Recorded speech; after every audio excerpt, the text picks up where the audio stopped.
Olá, galerinha, tudo bem? Vamos continuar falando sobre o solo na aula de ciências. Nós vamos continuar aqui na página 95. Nós vamos falar agora sobre algumas características do solo. Você pode observar aqui na imagem, olha, a pessoa trabalhando com argila, né? E olha aqui o enunciado. A argila é formada de partículas muito pequenas. A sensação ao se trabalhar com ela é de suavidade e maciez. É tão gostoso, né, a gente pegar na argila e começar a moldar um objeto, né?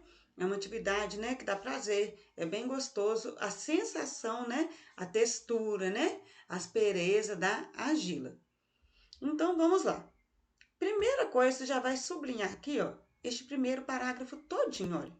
As principais características do solo são a textura, a consistência, a porosidade, a cor e a permeabilidade.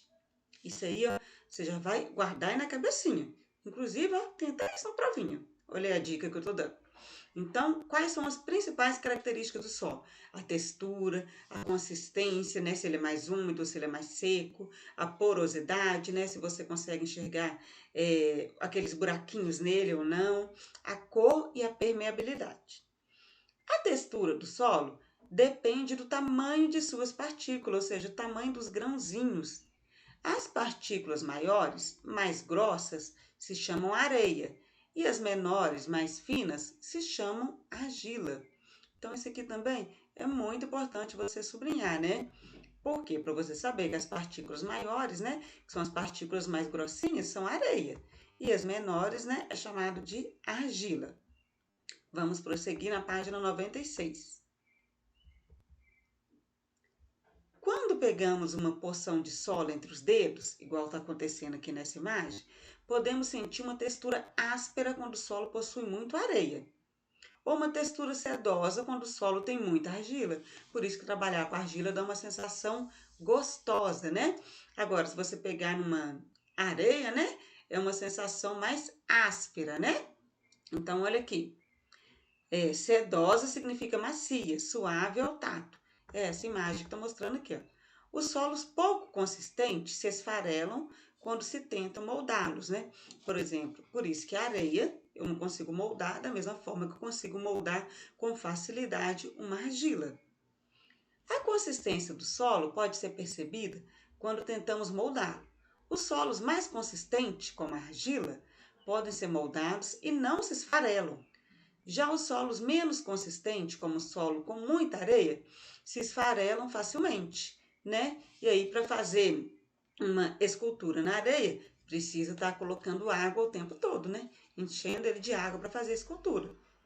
Moldando a argila, podemos construir muitos objetos, como os copos e garrafas para armazenar água, vasos, bandejas, enfeites, entre outros. A cor do solo pode variar bastante também. O solo rico em matéria orgânica costuma ser escuro. Nós vimos na aula anterior, né, as diversas, né, a diversidade de cor que o solo tem.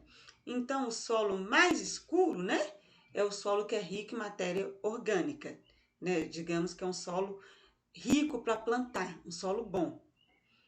Outra característica do solo é a permeabilidade. O que é isso? É a capacidade de a água escoar através do solo. Então, a permeabilidade depende do quê? Do tamanho das partículas de solo e da presença de espaços vazios que podem ser preenchidos por água ou por ar, tá bom? Então, pode sublinhar aqui, ó, que a permeabilidade depende do tamanho das partículas do solo e da presença de espaços vazios que podem ser preenchidos por água ou por ar, aqueles buraquinhos. Conseguimos observar isso a olho nu? Não, né? Com uma lupa conseguimos. Quando as partículas são grandes, existe muitos espaços vazios entre elas, a água escorre com maior facilidade. Por quê? Porque tem partículas grandes ali. Por outro lado, quando as partículas são pequenas e há pouco espaço entre elas, a água fica retida, pois é mais difícil que ela atravesse o solo. Então, a retenção da água no solo é importante para quê?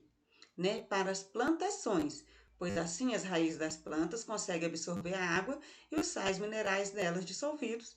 através da raiz, né, turminha? Então, a retenção da água é muito importante para as plantas no geral, né? Por quê? Porque depende da raiz absorver a água e os sais minerais lá retidos no solo. Na página 97, você vai fazer este experimentando. E aí, na semana que vem, eu vou fazer ele para a gente corrigir as questões referentes a ele na página 98. Olha só como que é este experimentando. Fala se é possível identificar as características do solo em diferentes amostras. E aí, a atividade você vai precisar de areia e de argila. O que você vai fazer?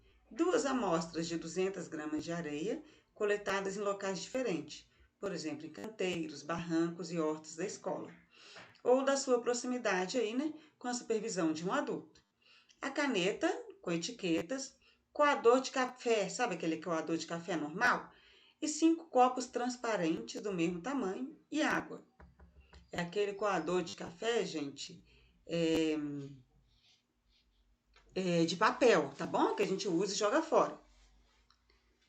Como fazer? Você vai observar a amostra de solo e identificar a cor delas. Por isso, é precisar da etiqueta ou uma caneta hidrocor numa fita crepe, dá para você escrever uma caneta mesmo, a cor do solo. Você vai pegar uma porção de cada solo e vai manusear, colocar a mão nele, né? Identificando a textura, se é grosso, se é fino, se é áspero, né? E a consistência. Aí você vai numerar os copos de 1 a 4 com as etiquetas ou com a fita crepe, né? O que você tiver aí. E coloca um filtro de papel em cada um deles. Depois, você vai colocar as amostras no copo 1 com areia, no copo 2 com argila, no copo 3 com a amostra 1, que você vai pegar aí de um vaso de planta, por exemplo, do canteiro aí do jardim do condomínio, de sua casa, uma horta da vovó, e no copo 4, a amostra 2. Você vai encher o copo com água e despejar na montagem do copo 1, que vai estar com coador. Fazer o mesmo nas outras montagens e observar o que acontece. Depois, lá na página 98, você vai registrar descrevendo, né? Ou usando lápis de cor, nas cores do 4 copo aqui, o que aconteceu no copo 1, no 2, no 3 e no 4, tá bom? Observando as cores que está à mostra.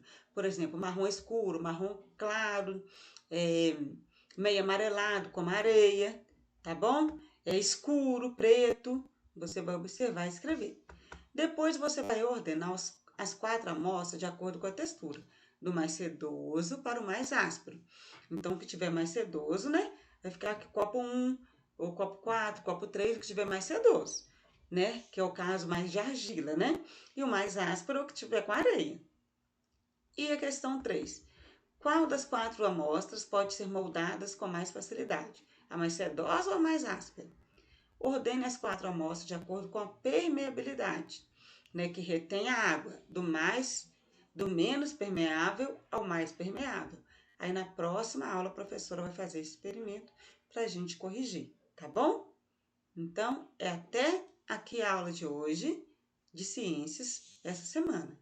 Beijinhos e até mais, tá bom? Tchau!